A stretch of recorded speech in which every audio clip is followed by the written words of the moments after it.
বাবা, এই ছোট্ট শব্দটার মধ্যেই লুকিয়ে থাকে এক বিশাল পৃথিবী। যেদিন উটু পৃথিবীতে এলো সেই দিন থেকে একজন বাবারও নতুন জন্ম হয়েছিল।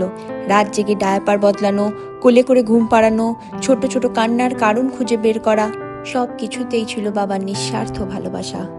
উটুর প্রথম হাসি, প্রথম বাবা বলা, প্রথম দাঁড়ানো, প্রথম হাঁটা, প্রতিটি ছোট্ট মুহূর্তে বাবার চোখে ছিল গর্ব আর ভালোবাসার অশ্রু। ক্লান্ত শরীর নিয়ে অফিস থেকে ফিরেও বাবার প্রথম খোঁজ থাকে, উটু কোথায়? কারণ সারাদিনের সব ক্লান্তি দূর করার জন্য উটুর একটা হাসিই যথেষ্ট। আর বাবাকে দেখলেই উটুর চোখেও যে আনন্দটা ফুটে ওঠে, সেটাই বলে দেয় এই সম্পর্কটা কতটা গভীর, কতটা সুন্দর। একজন বাবা হয়তো সবসময় মুখে বলে না, আমি তোকে খুব ভালোবাসি, কিন্তু প্রতিদিনের ছোট ছোট কাজের মধ্যেই লুকিয়ে থাকে তার হাজারটা ভালোবাসি।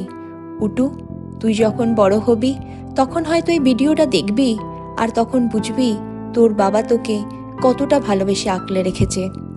আর আমি এই দুজনকে একসাথে দেখে নতুন করে প্রতিদিন বিশ্বাস করি, ভালোবাসা আসলে শব্দে নয়, ভালোবাসা লুকিয়ে থাকে ছোট ছোট যত্নে, নিঃস্বার্থ দায়িত্বে আর প্রতিদিনের অসংখ্য ত্যাগে। উটু এখনো খুব ছোট, ভালো করে কথা বলতে পারে না, কিন্তু ওর চোখ দুটো বলে, বাবা তুমি আমার সব কিছু, ইউ আর মাই হিরো। তোমার হাত ধরেই আমি বড় হব, তোমার হাসি আমার শক্তি, তোমার চোখের স্বপ্নগুলো আমি পূরণ করব। আই লাভ ইউ আ লট বাবা, লাভ ইউ ফর এভার।